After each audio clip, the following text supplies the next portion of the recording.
CM గారి సందేశం.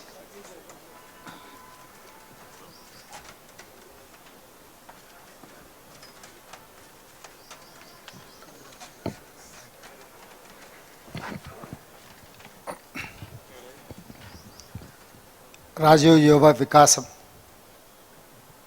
6,000 కోట్లతో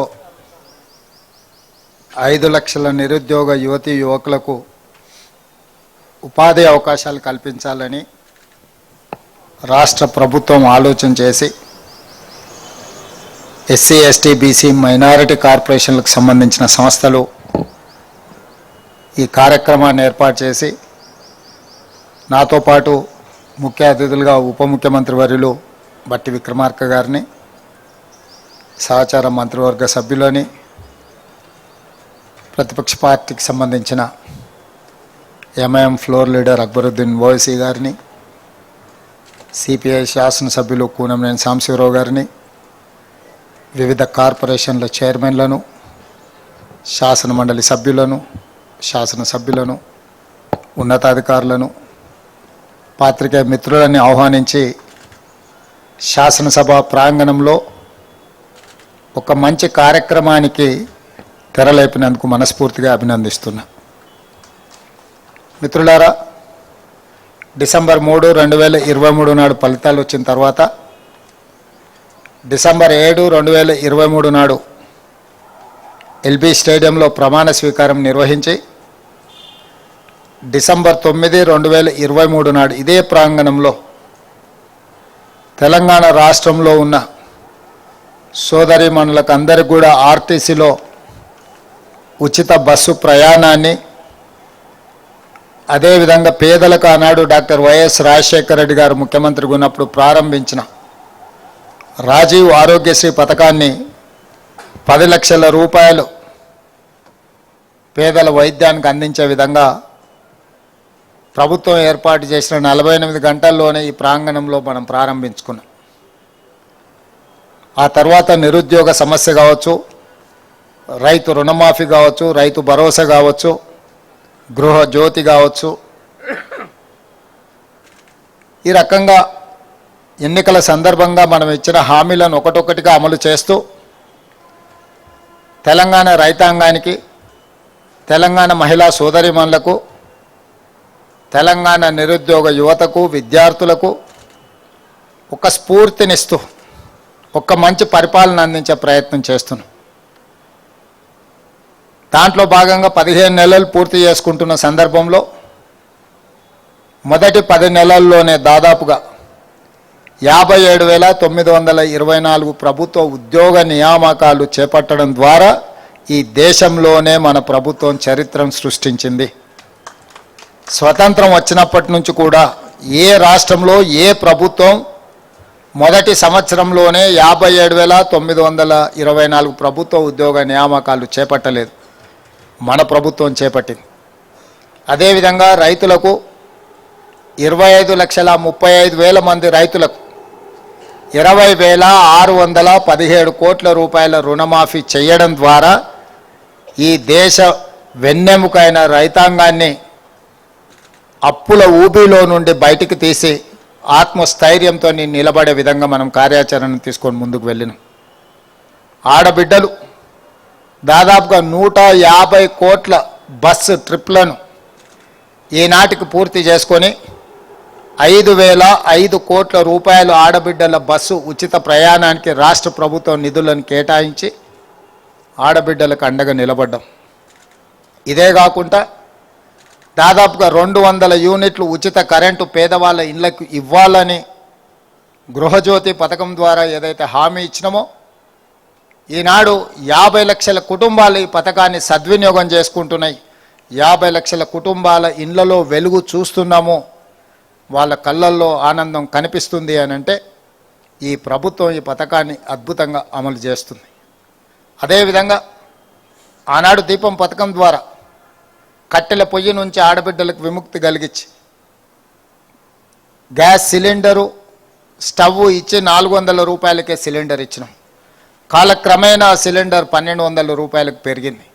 తిరిగి కట్టెల పొయ్యికే ఆడబిడ్డలు బలయ్యే సందర్భం వచ్చినప్పుడు 500 రూపాయలకే సిలిండర్ ఇస్తామని చెప్పి ఈరోజు 43 లక్షల కుటుంబాలు 500 రూపాయలకే సిలిండర్ పథకాన్ని దిగ్విజయంగా వినియోగించుకుంటున్నారు. ఆడబిడ్డలందరూ కూడా ఆనందంగా ఉన్నారు. అదేవిధంగా స్వయం సహాయక సంఘాలలో ఉన్న ఆడబిడ్డలు 65 లక్షల మంది. ఒకనాడు బతుకమ్మ చీరల పేరు మీద ఎలాంటి చీరలు పంచినరో నేను ఇక్కడ ప్రస్తావించదలుచుకోలేదు, కానీ ఆడబిడ్డలందరూ చూసింది. అలాంటి ఆడబిడ్డలకు పండుగ పూట సారే చీర పెడితే ఎంత సంతోషంగా ఉంటారో 65 లక్షల మంది ఆడబిడ్డలకు స్వయం సహకార సంఘాల సభ్యులకు 2 చీరలు ప్రతి సంవత్సరం, అత్యంత నాణ్యమైన చీరలు. మన ఇంటికి ఆడబిడ్డ వస్తే ఏ బట్టలు పెడతామో 1,30,00,000 చీరలను ఈరోజు ఆడబిడ్డలకు పంచాలనే నిర్ణయం తీసుకొని ఆడబిడ్డల ఆత్మగౌరవాన్ని నిలబెట్టే ప్రయత్నం చేస్తున్నాం.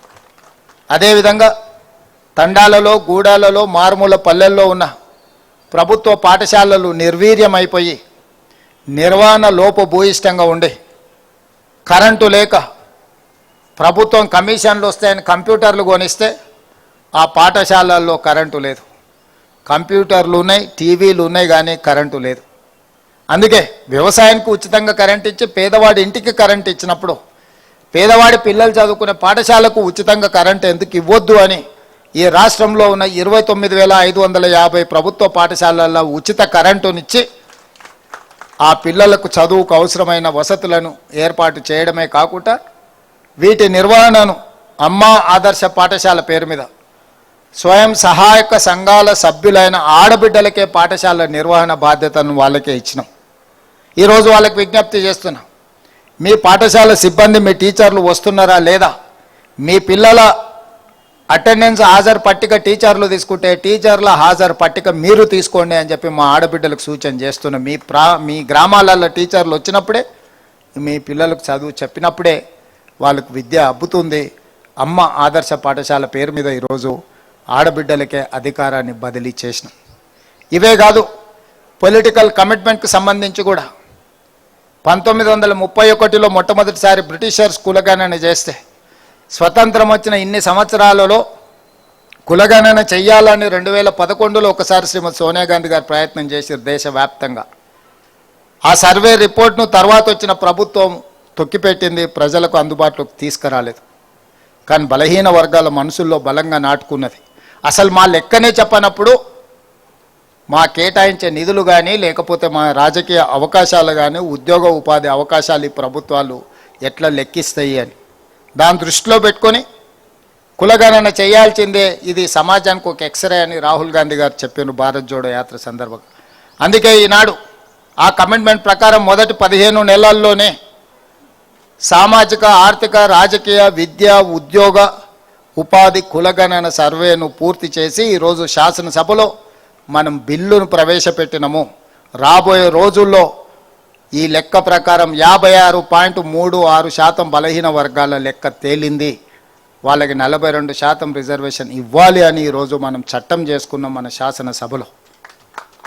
అదేవిధంగా 35 సంవత్సరాల నుంచి ఎస్సీ కుల వర్గీకరణ జరగాలి అని చాలామంది పిల్లలు పోరాటాలు చేశారు, ప్రాణాలు కోల్పోయింది. సుప్రీంకోర్టు వరకు ఈ కేసును కాన్స్టిట్యూషనల్ బెంచ్ జడ్జిమెంట్ ఇస్తే కూడా దేశంలో ఎవరు దీన్ని అమలు చేసే ఆలోచన చేయలే. మొట్టమొదటిసారి తెలంగాణ రాష్ట్ర ప్రభుత్వం ఎస్సీ కుల వర్గీకరణ చేసి కులాల ప్రాతిపదికన సింగిల్ కమిషన్ చైర్మన్ ఇచ్చిన రికమెండేషన్ని ఆమోదం చేసుకొని ఈరోజు బిల్లు రూపంలో సభ ముందుకు తీసుకొచ్చినాం. రేపు ఆ బిల్లు కూడా ఆమోదం జరగబోతుంది. మాదిగ ఉపకులాల వర్గీకరణ దశాబ్దాలుగా ఏదైతే వాయిదా పడుతూ వస్తుందో ఈరోజు చట్టబద్ధత కల్పించి ఆ సోదరులని హక్కును చేర్చుకునే ప్రయత్నం చేస్తున్నాం. ఇవన్నీ పరిపాలనలో ఒకటొకటిగా పరిష్కరించుకుంటూ వచ్చినాం. గతంలో నచ్చితే నజరానా, నచ్చకపోతే జుర్మానా విధానం ఉండే.